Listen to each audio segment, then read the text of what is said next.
Most men are not actually destroyed by breakups. What breaks them slowly is staying too long in relationships that quietly train them to accept disrespect as normal. This is a painful truth many men only understand after the damage is already done. At the beginning, they feel patient, understanding, and mature.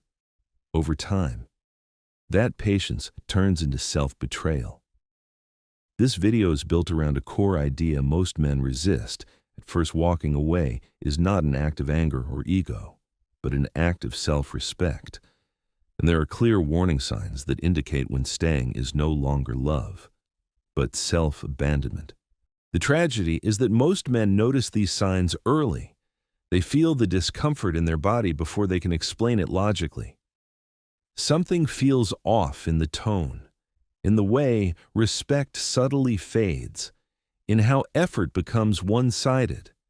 But instead of trusting that signal, they negotiate with themselves. They minimize it.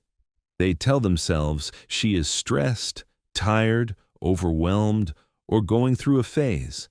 They convince themselves that if they stay calm, loving, and consistent, things will return to how they were. This is where the real damage begins.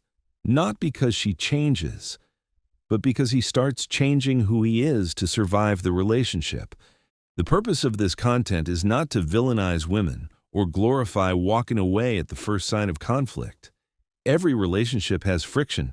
Every partner has flaws. The difference lies in patterns versus moments. What we are talking about here are repeated dynamics that reshape a man's self-image over time. These are not emotional outbursts or isolated mistakes. These are systems that train you to tolerate less than you deserve while calling it loyalty, patience, or love.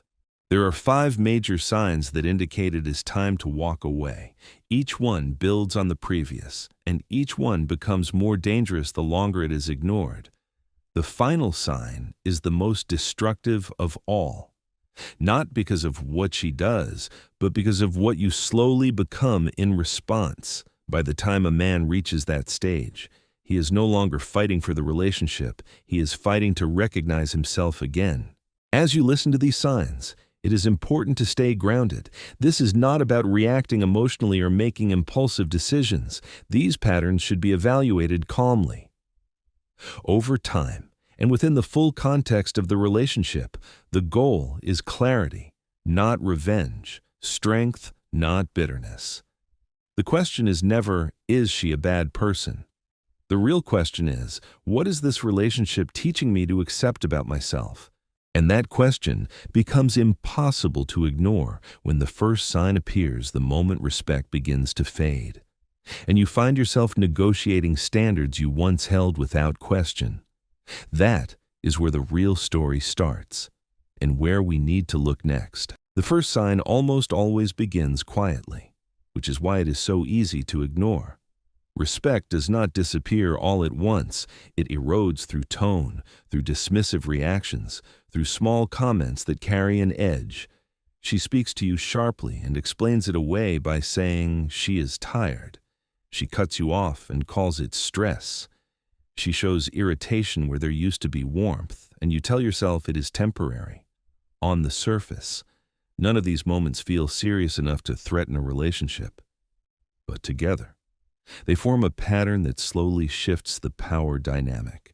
At some point, you try to address it calmly. You do not yell, you do not insult. You simply say something like, "I don't like being talked to that way," or "that crossed a line for me." Instead of adjustment, you are met with punishment. Suddenly you are labeled insecure, controlling, too sensitive, or dramatic. The focus shifts away from her behavior and onto your reaction. Your boundary becomes the problem. This is a critical moment because it reveals whether respect still exists. A respectful woman may not agree with everything you say, but she will recognize your standard and adjust. A disrespectful one will train you to regret ever speaking up. Over time, You learn the lesson subconsciously. Every time you assert yourself, conflict follows. Every time you stay quiet, peace is maintained. So you adapt. You soften your words. You let things slide. You tell yourself it is not worth the argument. You start choosing comfort over self-respect without realizing the cost. This is not compromise. This is conditioning. The relationship slowly teaches you that harmony is only available if you tolerate disrespect. Many men respond to this by offering more kindness. They become more patient, more understanding, more giving. They believe love will fix what boundaries did not. But kindness without consequences does not inspire respect. It rewards disrespect. When there is no risk of losing you, there is no incentive to change. Peace becomes something you purchase with your dignity. Respect rarely returns because of words or emotional explanations. It returns only when a man demonstrates, through action, that he is willing to walk away from what diminishes him. That does not mean threatening or manipulating. It means having real standards that are enforced, not negotiated endlessly. Without that underlying strength, apologies mean little and patterns remain unchanged. The danger of this stage is subtle but serious. The longer you negotiate your standards, the harder it becomes to remember what they were in the first place.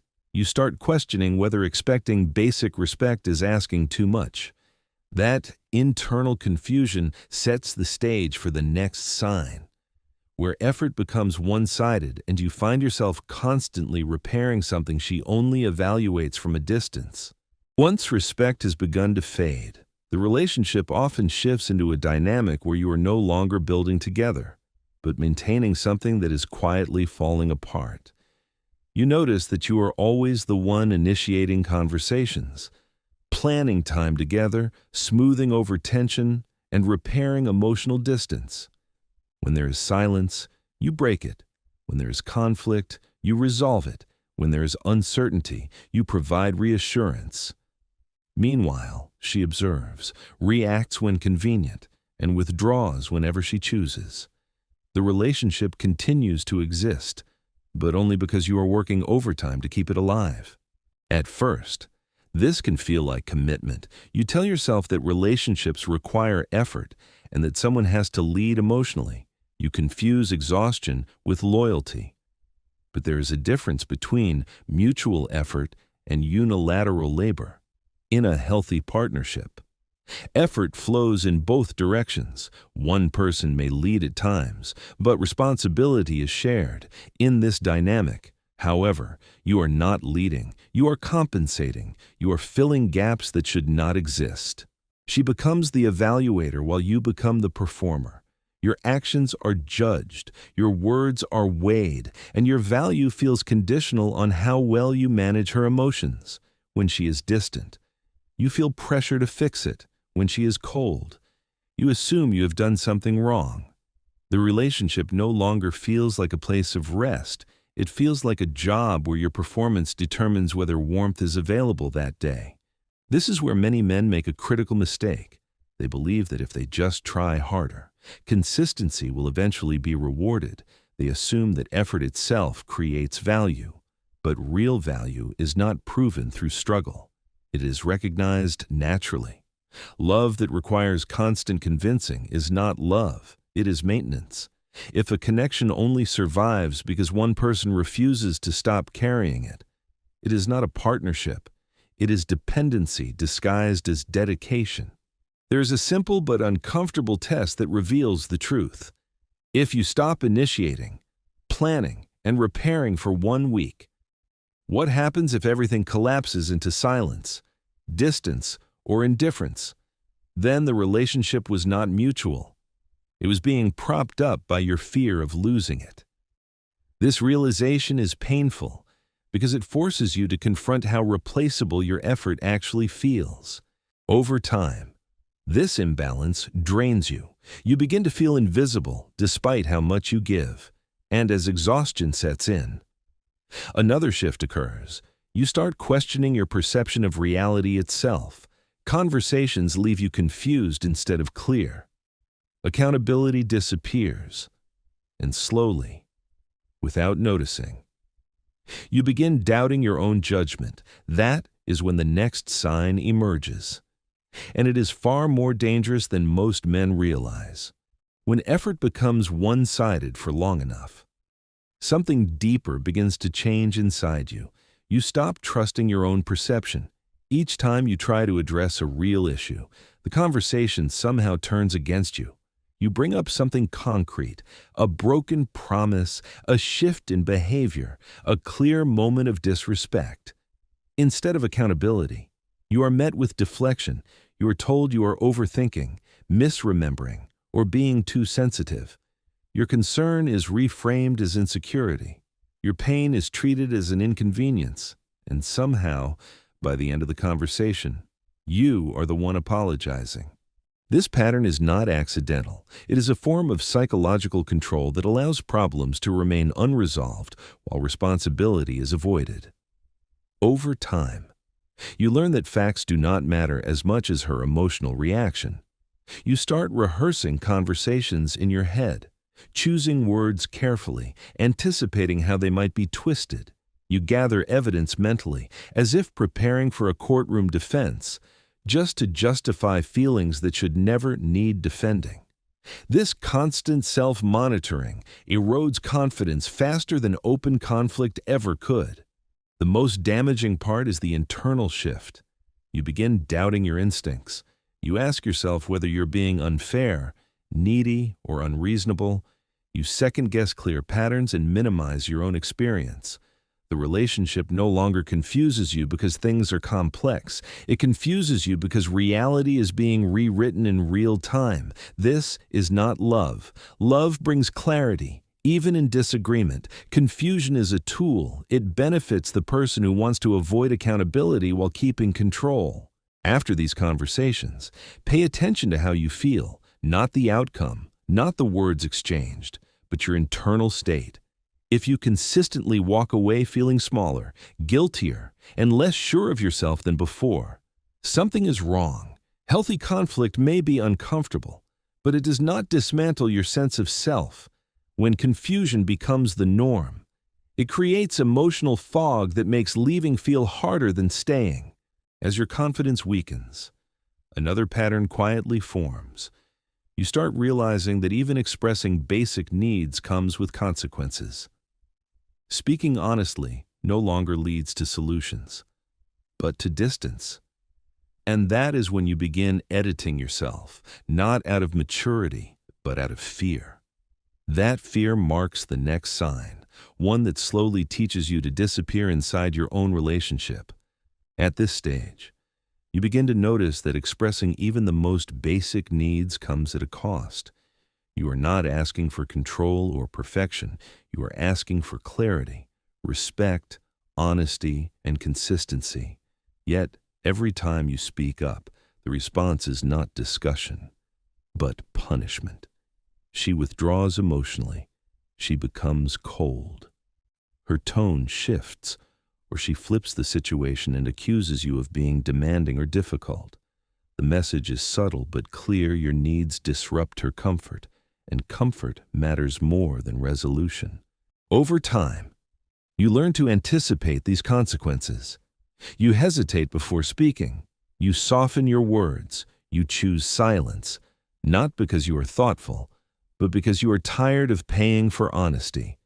You call it maturity. You tell yourself you are choosing your battles wisely. But this is not emotional intelligence. It is self-erasure. You are not communicating less because things are stable. You are communicating less because honesty now feels unsafe. This dynamic trains you to manage her emotions at the expense of your own. You become hyper-aware of her moods while disconnected from your internal state. Accountability starts feeling like an unreasonable demand. Your needs are treated as pressure rather than as part of intimacy. And slowly, resentment begins to build. Not loud resentment, but quiet exhaustion. Simple interactions start feeling heavy. Even peace feels tense because it depends on you staying small. Many men believe there's a perfect way to say things, a perfect tone, or perfect timing that will finally make her listen. But unwillingness cannot be solved through better phrasing if every attempt at honesty leads to distance instead of resolution.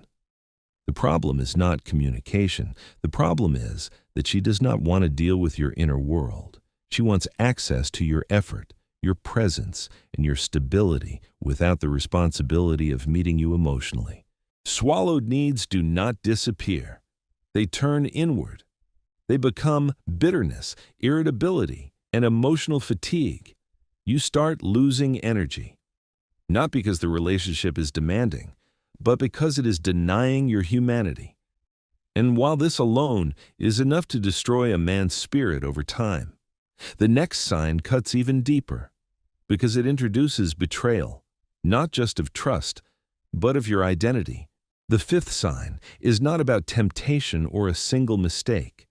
It is about a repeated pattern of betrayal that she continues despite knowing the damage it causes. This includes ongoing cheating, secret conversations, emotional affairs, lying, or constantly placing herself in situations that blur boundaries while dismissing your concerns. These are not accidents. They are choices, and every repeated choice sends a clear message about what she believes you will tolerate. What makes this stage especially dangerous is the cycle that follows. When confronted, she denies it at first, then she minimizes it. If that fails, she shifts blame. If pressure remains, she cries, apologizes, and promises change. For a moment, hope returns. You want to believe her because the alternative is too painful, but without real consequences. The pattern repeats each time. It becomes easier for her and more destructive for you. Infidelity is not just a violation of trust, it is a statement about respect and fear of loss. When someone continues to cross boundaries, it means they do not believe you will walk away. They may fear discomfort, arguments, or temporary tension, but they do not fear losing access to you. That absence of consequence teaches them that remorse is enough, words are enough, and your pain is survivable. Over time, this dynamic reshapes you. You become suspicious even when nothing is happening. You check phones, analyze tone, overthink timing, and monitor behavior. Your nervous system stays alert. Calm disappears. Dignity erodes. You are no longer present in the relationship. You are guarding it. This constant vigilance does not make you stronger. It makes you anxious, reactive, and smaller than you were before. And yet, many men stay because they confuse endurance with love. Apologies, tears, and promises are meaningless without accountability. Real change requires transparency, consistent behavior, and sustained effort over time. But even then, the question is not whether she can change. The question is what staying is doing to you. When betrayal becomes a pattern, remaining is not forgiveness, it is self-betrayal. Love never requires you to abandon your dignity to keep someone close. This is the moment where many men reach a quiet breaking point. Not dramatic, not explosive, just a deep realization that something essential has been lost inside them. And that realization leads to the most important and most dangerous sign of all. Because, at this point, the focus shifts away from her behavior entirely and onto the man you are becoming by staying. The most dangerous sign is not something she does. It is what you slowly become by staying. By this stage, the relationship has reshaped your identity in ways that are easy to overlook but hard to undo. You are no longer grounded. You are cautious. You hesitate before speaking. You over-explain simple feelings. You tolerate things you once would have walked away from without a second thought. Your self-respect has not disappeared, but it has gone quiet, buried under the constant effort to keep the relationship stable. You may notice that your world has shrunk. You feel less confident around others. You second-guess decisions. You carry tension even during calm moments. The version of you that once felt clear, decisive, and emotionally steady feels distant. This is not because you are weak, it is because prolonged exposure to disrespect, confusion, and emotional punishment changes people, slowly, silently, and often permanently if ignored. At this point, many men stop asking whether the relationship is healthy and start asking how much more they can endure. That question alone is the answer. Love does not require endurance at the cost of identity. Commitment does not demand self-erasure. And loyalty does not mean staying in environments that make you distrust yourself. When staying requires you to abandon your inner compass, the price is too high, no matter how strong the attachment feels. Walking away here is not about proving a point or punishing someone. It is about preventing further damage. It is about choosing the version of yourself you can still respect months or years later. Pain from leaving heals. Loss of self-respect does not heal easily. One scars the heart, the other rewires the mind. It is important to end with clarity. These signs describe strong patterns, not isolated moments. Every relationship exists within its own context, shaped by personalities, history, and circumstances. Decisions should never be rushed or fueled by emotion alone. The goal is not reaction, but reflection. Look at behavior over time. Look at how you feel consistently, not occasionally, and most importantly, look at who you are becoming. Choose the path that allows you to stand upright in your own life. Choose the decision you will respect when emotions settle and clarity returns. Strength is not found in staying at all costs. It is found in knowing when staying costs too much.